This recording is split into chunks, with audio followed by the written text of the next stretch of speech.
स्वागत है दोस्तों आप सभी का रामायण चैनल पर। मेरा नेम है ऋचा। आप सभी का स्वागत है 5 मिनट पीटी सीरीज़ में। 5 मिनट पीटी सीरीज़ में हमारा फर्स्ट टॉपिक है रीसा। अब ये रीसा है क्या, देखते हैं। तो रीसा एक पारंपरिक परिधान है, एक कपड़ा है जिसे लोग क्या करते हैं, धारण करते हैं। अब वो चर्चा में क्यों है, तो चर्चा में होने का कारण ये है कि ये मेनली जो कपड़ा है ये त्रिपुरा का है। तो त्रिपुरा के लोग ये चाहते हैं कि वहाँ की जो राज्य सरकार है त्रिपुरा की, वो इसे पारंपरिक परिधान के रूप में बढ़ावा दे। तो ये इसलिए यहाँ का मोटिव ये रखा गया है, इसलिए ये उद्देश्य रखा गया है ताकि जब भी लोग यहाँ पे आएँ तो वो क्या कर सकें, उन्हें जब भी लोग त्रिपुरा आएँ तो त्रिपुरा के बारे में उन्हें पता चले, इस रीसा परिधान के बारे में पता चले। इसके लिए क्या इनिशिएटिव लाए गए हैं अब देखते हैं। तो इसके लिए आंगनवाड़ी और जो आशा कार्यकर्ता जो महिलाएं होती हैं उनको इससे बनाए हुए कपड़े प्रदान किए गए।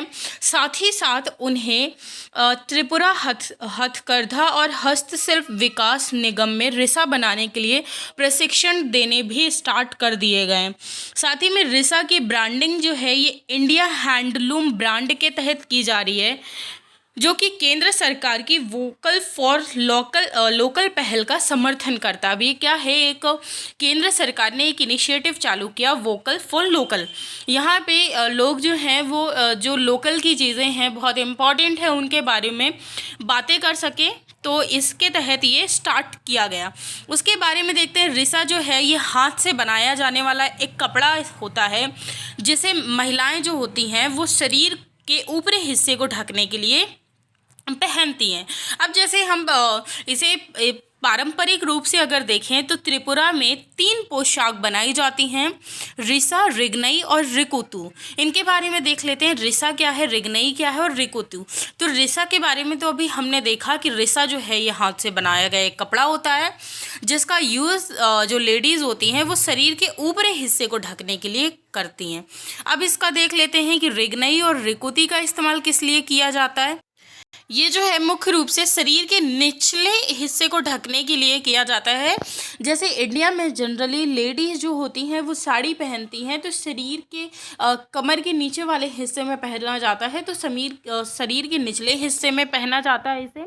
रिकुति जो होता है ये शरीर के ऊपरी हिस्से को ढकने के लिए पहना जाता है। जैसे कि इंडिया में जनरली हम देखते हैं चुनरी वगैरह, स्टॉल, पल्लू वगैरह जो लेडीज़ें इस्तेमाल करती हैं। कभी कभी रिसा का उपयोग जो है ये किसी व्यक्ति को टोपी या फिर स्टॉल देकर उसके प्रति सम्मान जाहिर करने के लिए, जैसे आप किसी सम्मेलन वगैरह में जाते हैं तो जनरली वहाँ पे लेडीज़ हों या जेंट्स, उन्हें जनरली या तो टोपी दी जाती है जेंट्स को या फिर एक शॉल या स्टॉल टाइप से दिया जाता है, तो वो एक सम्मान प्रकट किया जाता है किसी के प्रति। इसका रिसा का सांस्कृतिक महत्व क्या है, तो त्रिपुरा की 12 से 14 वर्ष की जो लड़कियां हैं उनको सबसे पहले रिसा को रिसा नामक कार्यक्रम में पहनने के लिए दिया जाता है। ये रिसा एक कपड़ा है तो जिसे रिसा नामक एक कार्यक्रम चालू किया गया, तो उसमें जो 12 से 14 ईयर एज की लड़कियां होती हैं उन्हें पहनने के लिए ये कपड़ा दिया जाता है। अभी मैंने आपको जस्ट बताया था कि रिसा का प्रयोग जो है लोग किस हिस्से को ढकने के लिए करते थे, इसमें कंफ्यूज नहीं होइएगा। रिसा का उपयोग जो है वो पुरुषों द्वारा शादी और त्योहारों के दौरान पगड़ी के रूप में किया जाता है। रिसा सिर्फ आप याद रखिएगा ये एक कपड़े का ही रूप है। त्रिपुरा में लगभग सभी 19 स्वदेशी जनजाति समुदायों में रिसा का प्रचलन है। यहाँ पे लगभग 19 जनजातियां हैं जो सभी लोग इन्हें धारण करते हैं। हर समुदाय के अपने अपने रिचुअल्स हैं, तो लोग जो है इसके डिज़ाइन जो हैं ये अलग अलग हो सकते हैं। साथ ही में इसका प्रयोग जो आदिवासी त्रिपुरा में काफ़ी अब 19 जनजातियां पाई जाती हैं, अब देख ही रहे हैं, तो एक काफ़ी पॉपुलेशन जो यहाँ पे आदिवासियों की भी है, तो उनका एक धार्मिक महोत्सव होता है गरिया पूजा। गरिया पूजा में त्रिपुरा के जो आदिवासी हैं वो रिसा वस्त्र को धारण करते हैं। अब ये गरिया पूजा होता क्या है इसके बारे में 2 लाइन देख लेते हैं। ये त्रिपुरा का एक मेन फेस्टिवल है जो कि चैत्र माह के अंतिम दिनों में मनाया जाता है। ये त्रिपुरा की नृजातीय जनजातियाँ जैसे त्रिपुरी और रिंगस द्वारा फसल उत्सव के रूप में मनाया जाता है। तो आपको गरिया पूजा याद रखना है कि यहाँ की जो जनजातीय जनजातियाँ त्रिपुरी और रिंगस है वो फसल उत्सव के रूप में इसे मनाती हैं। इस महोत्सव के दौरान गरिया नृत्य भी किया जाता है। जब हम इंडिया के सारे फोक डांस देखेंगे तो उसमें हम गरिया नृत्य की चर्चा अवश्य करेंगे। साथ ही में मैं आप लोगों के लिए जल्द ही सोच रही हूँ कि आर्ट एंड कल्चर भी कंप्लीट करवा दूँ, ताकि पीटी के लिए आप लोगों की जो प्रिपरेशन है वो एक सही ढंग से हो जाए, कंप्लीट हो जाए आर्ट एंड कल्चर वाला पोर्शन। साथ ही में आर्ट एंड कल्चर से हर साल 5 से 6 क्वेश्चन हमें देखने को मिलते ही मिलते हैं। चलिए, प्रधानमंत्री राष्ट्रीय बाल पुरस्कार सेकंड टॉपिक है। ये अभी हाल ही में दिया गया है 32 बच्चों को उनकी असाधारण क्षमताओं के लिए जो प्रधानमंत्री राष्ट्रीय बाल पुरस्कार से उन्हें बच्चों को सम्मानित किया जाता है। अब ये क्यों दिया जाता है? असाधारण क्षमताओं के लिए कि जो नॉर्मल बच्चों में नहीं पाई जाती हैं, जो कुछ इनोवेशन किया गया है बच्चों के द्वारा, कुछ नया कार्य किया गया है जो उनकी एज के बच्चे जनरली नहीं करते हैं, उस एज से परे है। तो इसलिए दिया जाता है कि लोगों को इससे और प्रेरित किया जा सके।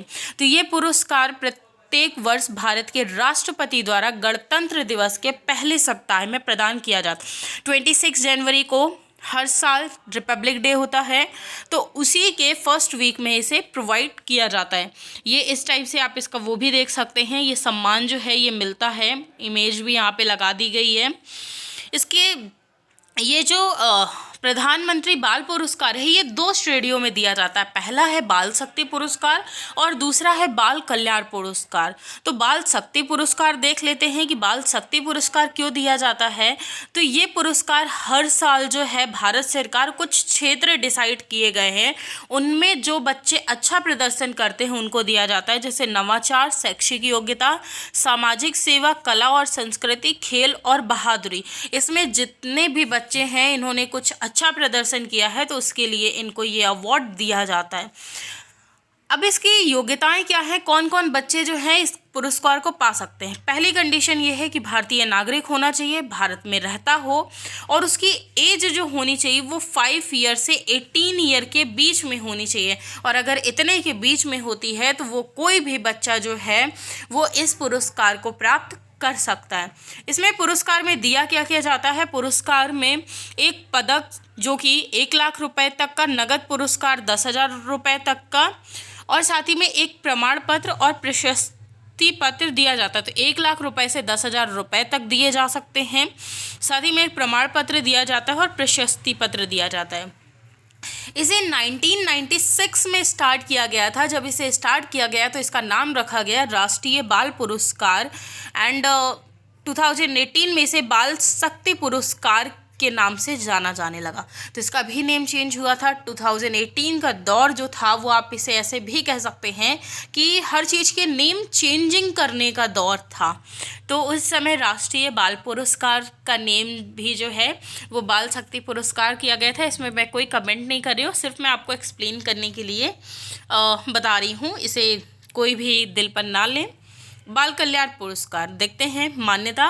ये उन व्यक्तियों या फिर संस्थाओं को दिया जाता है जिन्होंने बाल विकास, बाल संरक्षण और बाल कल्याण के लिए जो क्षेत्र है उसमें बच्चों के लिए एक अच्छा प्रदर्शन दिया है या फिर अपना योगदान दिया है।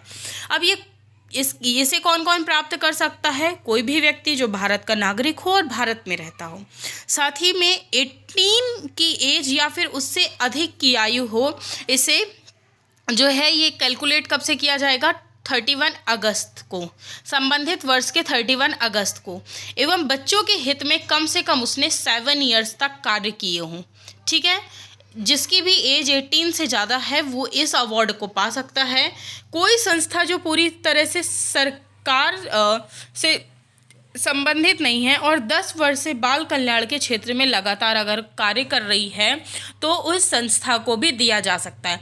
इसमें 2 योग्यताएं दी गई हैं, इसमें कोई भी फुलफिल करता हो। अगर संस्था है तो वो संस्था सरकार से संबंधित नहीं होना चाहिए और 10 ईयर्स से लगातार बच्चों के लिए कार्य कर रही हो। और दूसरी एक कंडीशन वो पर्सनल व्यक्ति के लिए थी, और पहली वाली कंडीशन व्यक्तियों के लिए थी, दूसरी वाली किसी संस्था के लिए थी।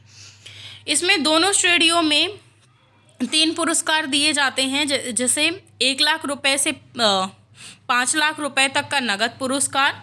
साथ ही में इसे 1979 में बाल कल्याण पुरस्कार के रूप में चालू किया गया था, जिसे 2018 में राष्ट्रीय बाल कल्याण पुरस्कार के रूप में चेंज कर दिया गया। अगर आप लोग स्टेट पीसीएस भी देते हैं तो इनके ईयर और इनके नेम चेंजिंग की जो प्रक्रिया है वो इम्पॉर्टेंट है, और जो इसमें इम्पॉर्टेंट था तो वो तो हमने डिस्कस कर लिया, जो चीज़ें चर्चा में रही हैं। तो मिलेंगे आपसे नेक्स्ट टॉपिक में, विदा लेते हैं। अगर कोई और सब्जेक्ट आप चाहते हैं कि स्टार्ट किया जाए, किसी सलाह लेना चाहते हैं, तो डिस्क्रिप्शन बॉक्स में आपको नंबर भी मिल जाएगा, साथ ही में टेलीग्राम की लिंक भी रहती है। तो जो लोग न्यू हैं वो टेलीग्राम को ज़रूर ज्वाइन कर लें, उसमें आपको काफ़ी सारे नोट्स, काफ़ी सारी यूज़फुल लिंक्स, सारी चीज़ें मिल जाती हैं। मिलते हैं नेक्स्ट वीडियो में। Thank you.